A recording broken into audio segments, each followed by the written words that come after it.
Terima kasih Bapak.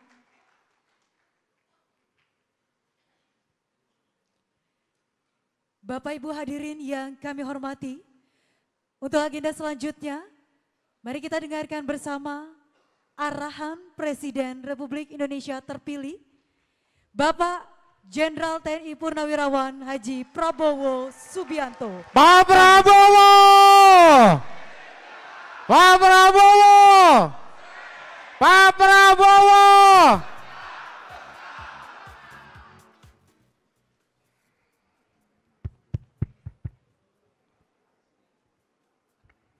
Bismillahirrahmanirrahim.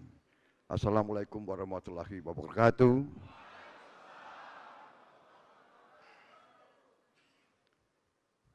Sebagai insan yang bertakwa, marilah kita tidak henti-hentinya memanjatkan puji syukur kehadirat Allah Subhanahu wa taala, Tuhan Maha Besar yang memiliki sekalian alam.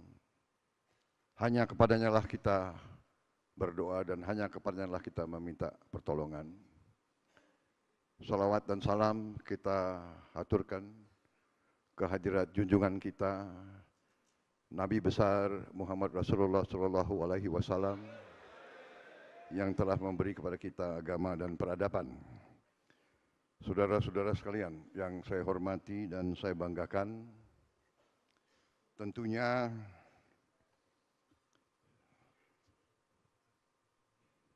yang saya muliakan Ketua Umum DPP Partai Kebangkitan Bangsa, Saudara Abdul Muhaimin Iskandar, yang saya hormati Wakil Ketua DPR RI, Profesor Sufmi Dasko Ahmad yang juga Ketua Harian Partai Gerindra, yang saya hormati Wakil Ketua MPR RI, Saudara Rusdi Kirana, Wakil Ketua DPR RI, Saudara Cucun Ahmad Samsurizal,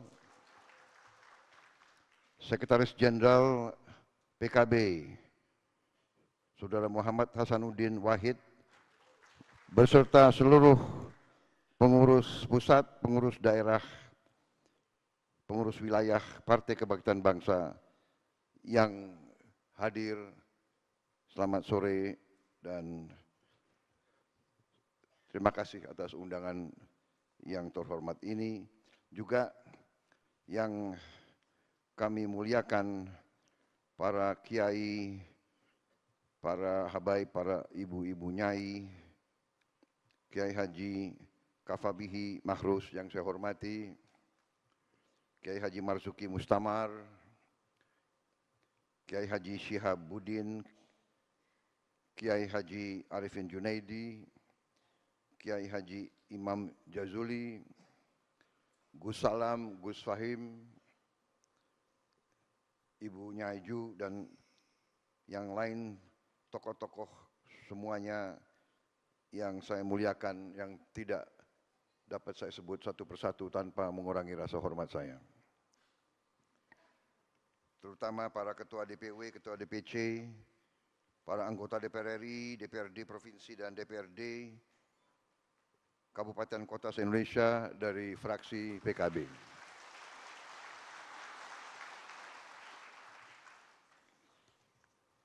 Saudara-saudara, terima kasih sekali lagi atas kehormatan yang diberikan kepada saya diundang pada sore hari ini di majelis yang terhormat ini.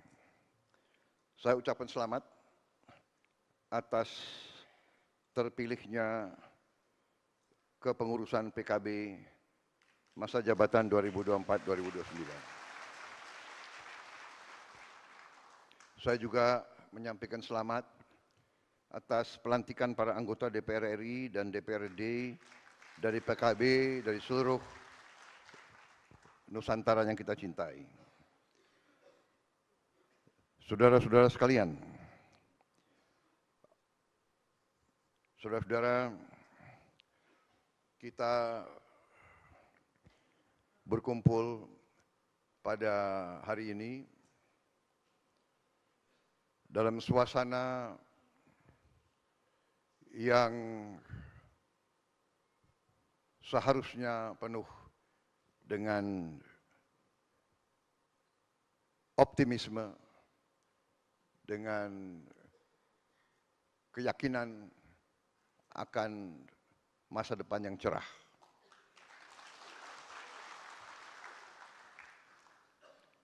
Kita bangsa yang harusnya bersyukur. Kita diberi karunia oleh Yang Maha Kuasa, kekayaan yang berlimpah-limpah. Tetapi, saudara-saudara, sebagai wakil-wakil rakyat, saudara-saudara, sebagai pemimpin-pemimpin politik, kita semua harus juga punya tanggung jawab yang besar untuk memimpin dengan benar, untuk memimpin dengan baik. Para pemimpin harus berani menghadapi kesulitan. Para pemimpin harus berani menghadapi kenyataan. Ada kecenderungan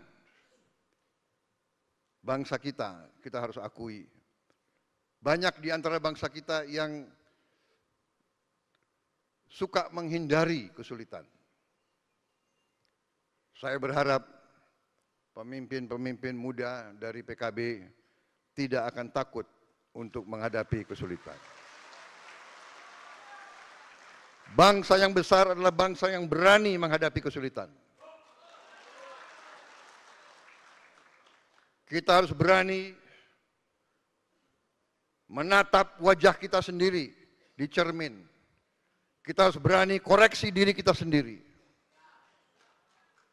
Dan di tengah karunia yang berlimpah-limpah, yang luar biasa, yang tidak bisa diduga,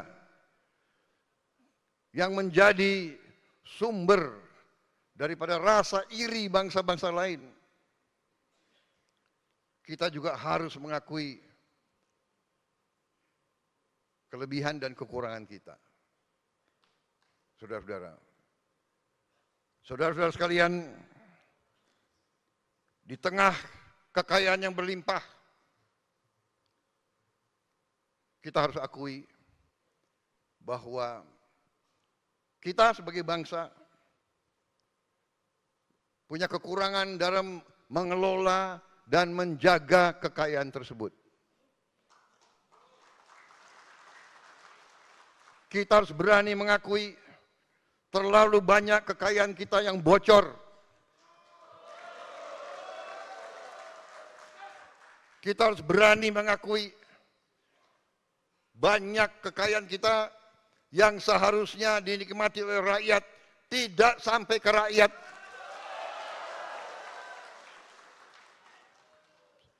Maaf, saudara mengundang saya bicara apa adanya. Mungkin saudara sudah mengerti Prabowo Subianto. Kalau berani mengundang Prabowo Subianto harus berani mendengar yang gak enak. Betul. Saya bisa di sini, bisa berdiri di hadapan saudara-saudara. Saya bisa janji apa saja yang saudara senang. Ya apa PP saya akan segera ganti, bisa. Benar kan? Langsung saudara sumringah kan?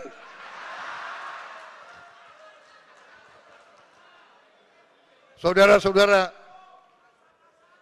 sebelum itu saya harus mengatakan kita sekarang harus menjaga kekayaan kita. Kita harus mengurangi kebocoran-kebocoran itu.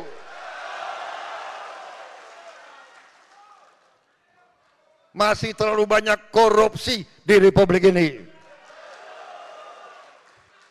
Benar. Jadi saya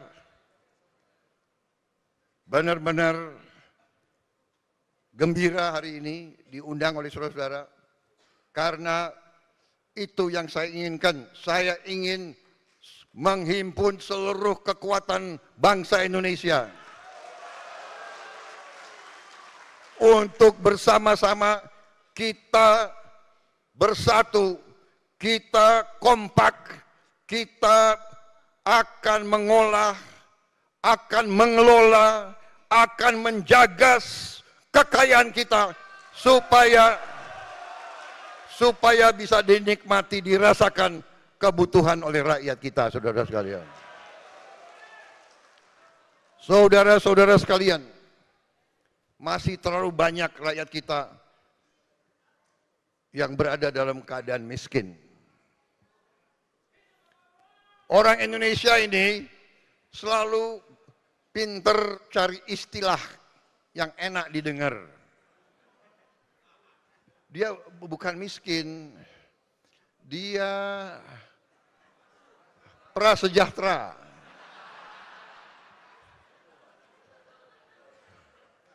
Dia sebetulnya adalah berharap meningkat ke kelas menengah. Aspiring middle class, itu istilahnya itu. Istilah ilmiahnya itu. Aspiring middle class. Dia aspire, dia berharap ke tingkat menengah. Apa artinya kalau dia berharap ke tingkat menengah? Berarti dia belum ke tingkat menengah kan? Berarti dia miskin. Pinter aja itu banyak ya orang-orang akademis itu. Mbok ya bilang miskin ya miskin gitu loh. Gak enak, tapi kita sebagai pemimpin, kita harus berani lihat itu. Kita harus berani lihat kesulitan. Bagaimana kita atasi. Masih ada banyak anak-anak yang lapar, berangkat ke sekolah tidak makan pagi. Ini harus kita atasi sekarang, hari ini. Semua anak-anak, termasuk yang di pesantren, saudara sekalian.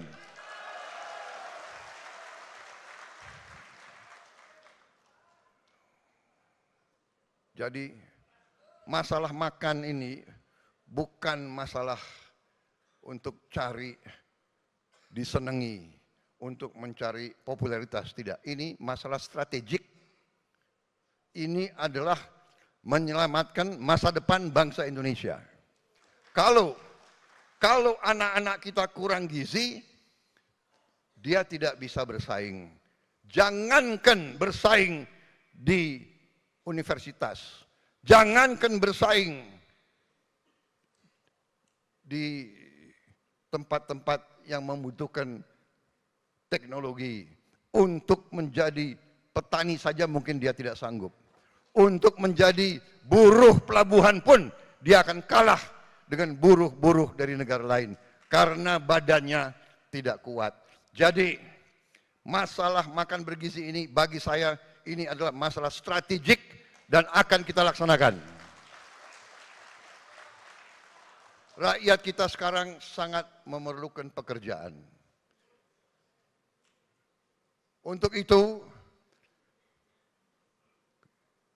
hilirisasi semua kekayaan kita harus kita olah di Republik Indonesia. Dan saudara-saudara, ini adalah masalah manajemen. Kita ternyata kekayaan kita sangat besar dan dalam waktu dekat kita akan mengkonsolidasikan semua kekayaan kita. Mengkonsolidasikan dan mengawasi, mengontrol dan memanage kekayaan kita supaya kekayaan kita tidak tercecer, tidak dirampok, tidak dicuri, dipakai untuk seluruh rakyat Indonesia. Dengan demikian, saudara-saudara, saya optimis Indonesia bisa menjadi kuat. Walaupun keadaan dunia sangat tidak menentu.